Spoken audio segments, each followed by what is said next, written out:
بسم اللہ الرحمن الرحیم نحمدہ و صلی علی رسولہ الکریم اما بعد۔ محترم بزرگوں، دوستو، آج دنیا کے اندر بہت انتشاری ماحول ہے۔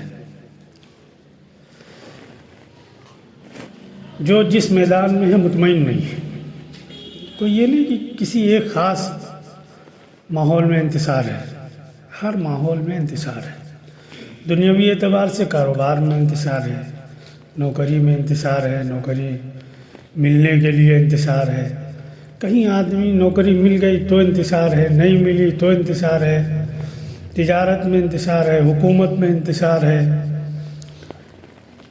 کہ ہر جگہ انتشار کا ماحول بنا ہوا ہے۔ دوسری طرف دین کے اعتبار سے آؤ، یہاں بھی انتشار ہے۔ کہیں مطمئن نہیں ہے انسان، دینی اعتبار سے، دنیا کے اعتبار سے زیادہ انتشار ہے۔ ہم حق پہ ہیں، وہ ناحق پہ ہیں، وہ ناحق ہیں، وہ حق پہ ہیں، اس میں انتشار ہے۔ فرقہ بندیت، گروپ بندیت، علاقائی، صوبائی، ہر اعتبار سے دین میں انتشار کا ماحول بنا ہوا ہے۔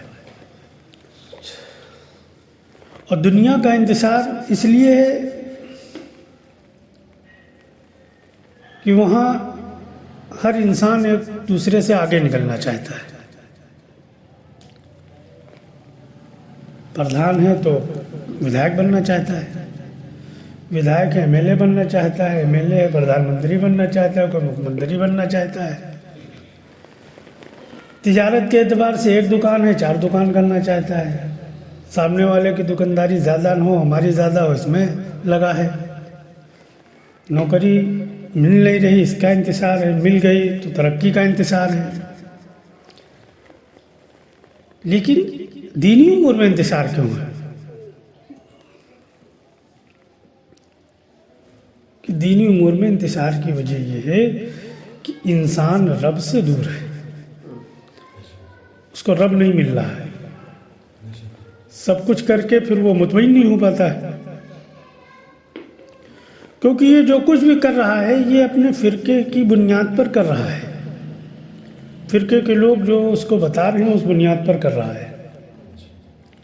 اس نے رب کو بغیر پہچانے سب کچھ کیا ہے، اور جنہوں نے رب کو پہچان لیا وہ کچھ نہیں کرتے تھے لیکن سکون میں تھے، کوئی انتشار نہیں۔ اللہ والوں کی زندگی میں کیا انتشار تھا؟ کوئی انتشار ہوتا تھا؟ وہاں کوئی نظام ہوتا تھا؟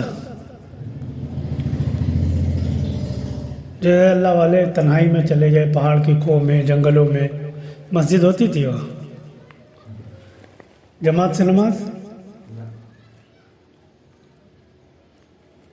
جماعت سے نماز ہوتی تھی؟ آج تو چلو یہ کہا جا رہا ہے ارے یہ لوگ تو گمراہ ہو گئے، کیا ہوا بھیا؟ مسجد چھوڑ دیے، جماعت کی نماز چھوڑ دی، حدیثیں بتائی جا رہی، فضیلتیں بتائی جا رہی، وہ سب کچھ چھوڑ کے اللہ والے ہو گئے، اور تم سب کچھ کر کے جماعت کی بھی پابندی نماز سے، اور نہ جانے کون کون پابندی کر کے جو ہے بال پک گئے، جہاں تھے وہیں رہ گئے۔ اتنی بھی حیثیت نہ بنا پائے کہ اپنے سر کا درد تم اللہ سے دور کرا لو، اس کے لیے ڈاکٹر کے محتاج ہو، دنیا کے نظام کے محتاج ہو۔ انسان جس بھی لائن میں محنت کرتا ہے اس کا مقصد دنیاوی ہو یا دینی ہو، اس کا مقصد ہوتا ہے محتاجگی سے باہر آنا۔ وہ دنیا کے اعتبار سے کیوں محنت کر رہا ہے؟ مال نہیں ہوگا، محتاجگی آئے گی، محتاجگی آئے گی، لوگوں سے سوال کرنے پڑیں گے۔ اس سے بچنے کے لیے تو یہ دن رات محنت کر رہا ہے، چاہے کسان کھیت میں محنت کر رہا ہو، اور چاہے ملازم نوکری میں محنت کر رہا ہو، اور چاہے تاجر تجارت میں محنت کر رہا ہو، محتاجگی سے بچنے کے لیے تو کر رہا ہے۔ اور دین میں جس کو کہتے ہو کہ خالص اللہ کا کام ہے، اللہ کی بات ہے، اللہ کا نظام ہے، اس میں لگنے کے بعد تم غیر اللہ کے محتاج ہو، اس کا مطلب بھٹکے ہوئے ہو۔ وہاں محنت کر کے دنیا میں انسان، غور کرو، تجارت میں محنت کر کے وہ مال کی محتاجی سے نکل رہا ہے، اور دیندار کہ ساری زندگی محنت کر کے محتاجگی میں چلا گیا ہے، پتہ یہ چلا کہیں تو فالٹ ہے کہ گھر میں سارے آرام کی چیزیں لے آئے آپ، سردی سے بچاؤ کی، گرمی سے بچاؤ کی، لیکن کرنٹ گھر میں نہیں ہے، کنیکشن لیا ہی نہیں، تو سارا سامان کیا ہے آپ کا؟ فضول ہے۔ اس سامان کی وجہ سے آپ بیوقوف کہے جاؤ گے۔ کوئی یہ نہیں کہے گا کہ ان کے گھر میں ہر کمرے میں اے سی لگا ہے، ہر کمرے کی فریج الگ ہے، ہر کمرے کا گیزر الگ ہے، ہر روم میں ہیٹر لگا ہے۔ کوئی یہ تعریف بیان کرے گا؟ کیوں؟ کیونکہ جو اصل مقصد تھا کہ وہ آپ کے پاس ہے، آپ نے کنیکشن لیے ہی نہیں۔ تو لوگ کہیں گے دنیا میں بہت بیوقوف دیکھے، لیکن بہت بڑا بیوقوف، سب سے بڑا بیوقوف دیکھنا ہے تو فلانے کو دیکھا ہو کہ سارا مال خرچ کر کے ہر چیز لے آئے لیکن کنیکشن نہیں لیا۔ آج مسلمانوں کا یہی حال ہے کہ دنیا کی ساری قومیں کہتی ہیں بیوقوف دیکھنا ہو تو مسلمانوں کو دیکھ لو، کہ کیوں کہتی ہیں؟ نماز تمہارے پاس، روزہ تمہارے پاس، حج تمہارے پاس، زکوٰۃ تمہارے پاس، انبیاء والا کام تم کرو، کیا خوب نام دیا ہے کہ جن سے تم کہتے ہو کہ اللہ راضی ہوتا ہے یا اللہ ملتا ہے یا اللہ کی رضا کے لیے کیے جاتے ہیں، وہ سارے کام کون کر رہا دنیا میں؟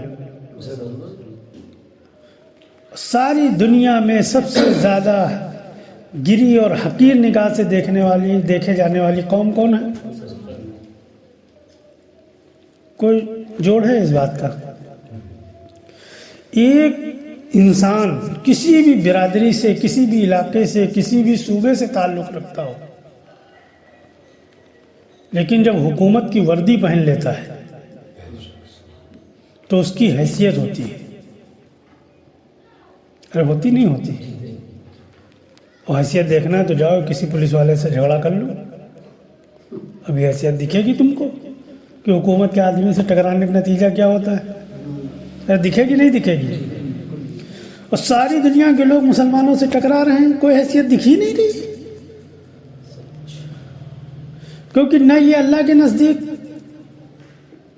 محبت ان کو ملی اور نہ دنیا والوں کے نزدیک ملی، یہ تو دونوں جگہ سے گئے۔ اب مسلمانوں کا حال یہ ہے، وہ جو مثال کہتے تھے لوگ کہ گڑ کا ہسیا نہ نگلا جائے نہ اگلا جائے، نگلو تو حلق پھٹ رہی ہے، اگلو تو مزہ جا رہا ہے، کہ یہاں مسلمان پھنسا ہے، یہ گلے میں پھنسا ہے، کہ کیوں؟ کیونکہ اس نے اپنی زندگی کا جان و مال اللہ کے نام پہ اس سے خرچ تو کرایا گیا ہے، ہر میدان میں، چاہے وہ مدارس کا میدان ہو، چاہے مکاتب کا میدان ہو، چاہے اور تمام شعبے ہیں، کہ ہر جگہ جان و مال اس کا لگایا جا رہا ہے، لیکن اس کو اللہ نہیں ملا ہے، اس کو رب نہیں ملا ہے۔ اگر اس کو رب مل گیا ہوتا تو آپ اندازہ لگاؤ، حکومت تو آنی جانی چیز ہے، اس کے ایک آدمی سے ٹکرانے کا نتیجہ یہ ہے کہ آپ کو نہ بھاگتے بنے گا نہ روتے بنے گا، یہ حال کرے گی گورنمنٹ آپ کا، اور آپ مسلمانوں سے دنیا ٹکرا کے خوشیاں منا رہی، جشن منا رہی، کیونکہ دونوں قومیں مورخ ہیں، بیوقوف ہیں، جو دین کے نام پہ ڈھنڈورا پیٹ رہے ہیں یہ بڑے بیوقوف ہیں، اور جو دوسرے لوگ ہیں وہ اپنے دین کے نام پہ ڈھنڈورا پیٹ رہے ہیں، یہ اللہ اکبر کہہ کے لوگوں کو قتل کرتے ہیں، وہ جے شری رام کہہ کے لوگوں کو قتل کرتے ہیں، دونوں میں فرق کیا ہے؟ دونوں کو ہے تو اپنے دین کا بھوت ہی سوار،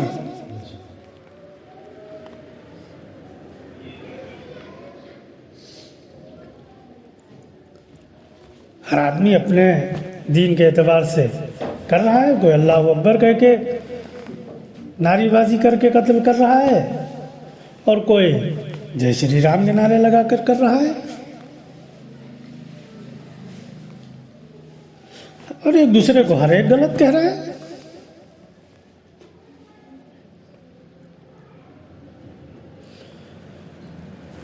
تو بات یہ نہیں ہے، بات یہ ہے کہ انسان کے جو کرنے کی چیزیں انسانوں نے وہ چھوڑا ہے، اور جب وہ چھوڑیں گے تو پھر آپ کے اندر جو ہے وہ مورکھ پنا بھرا جائے گا، بیوقوفیت، احمقیت آپ کے اندر آئے گی۔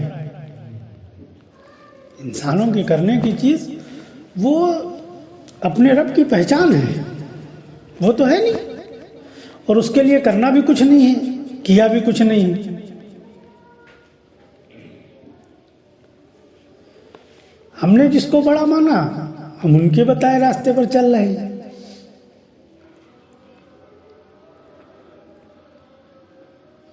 اور انہوں نے جس کو بڑا مانا وہ اپنے بتائے راستے پر چل رہے ہیں، دونوں دنیا میں انتشار پھیلا ہے۔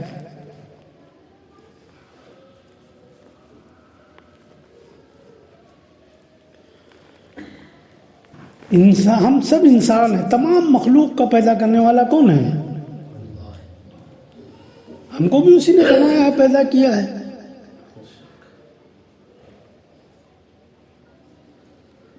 لیکن تمام مخلوق میں اور ہمارے اندر ایک فرق اس نے امتیازی بنایا ہے،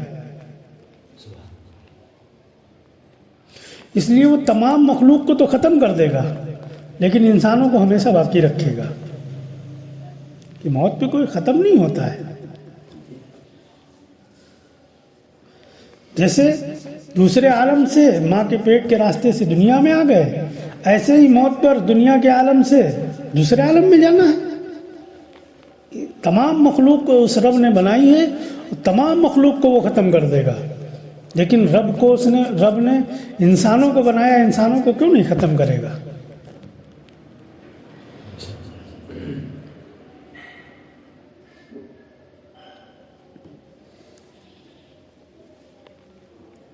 انسانوں کو اس لیے نہیں ختم کرے گا کہ تمام مخلوق میں سوچنے سمجھنے کی عقل کی صلاحیت وہ نہیں عطا کی ہے جو انسانوں کو عطا کی ہے۔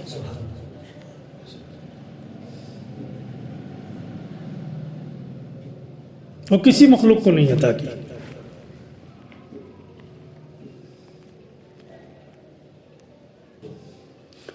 اور اسی پر تمام انسانوں کا سوال وہ کرے گا، وہ خالی مسلمانوں سے سوال کرے گا کہ من رب کا سوال وہ ہر انسان سے کرے گا یا صرف مسلمانوں سے کرے گا؟ ہر انسان سے، کہ ہر انسان سے جب وہ سوال کرے گا تو ایک موٹی سی بات سوچنے کی یہ ہے کہ سوال جب ہر انسان سے کرے گا تو اس نے ہر انسان کو کوئی ایسا نظام تو ضرور دیا ہوگا جس کو سامنے رکھ کر وہ سوال کرے گا۔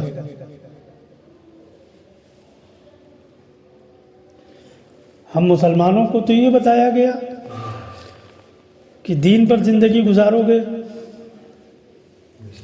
اور دین کون سا وہ بھی سمجھو، دین کون سا کہ ہر فرقے کا دین الگ ہے،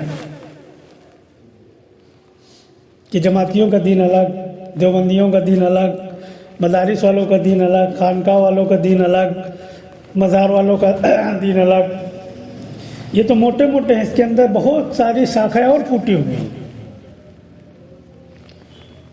کہ اہل حدیث جو اپنے کو کہلاتے ہیں ان کا دین الگ، شیعوں کا دین الگ، اور کوئی ایسا نہیں کہ مطلب ہلکا پھلکا الگ ہے، کہ ایسا الگ ہے کہ ایک دوسرے کو کافر سمجھتے ہیں، اور سمجھتے نہیں، لکھا پڑھی میں فتوے دیے ہیں۔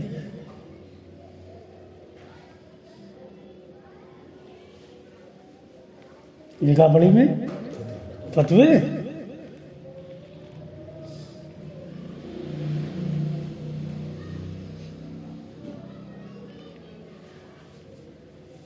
اب غور کرو کہ انسان کو اگر وہ دین عطا ملا ہوتا جو دین محمد صلی اللہ علیہ وسلم کی زندگی سے ان کے اعمال سے نکلا تھا تو وہ ایک ہوتا نا.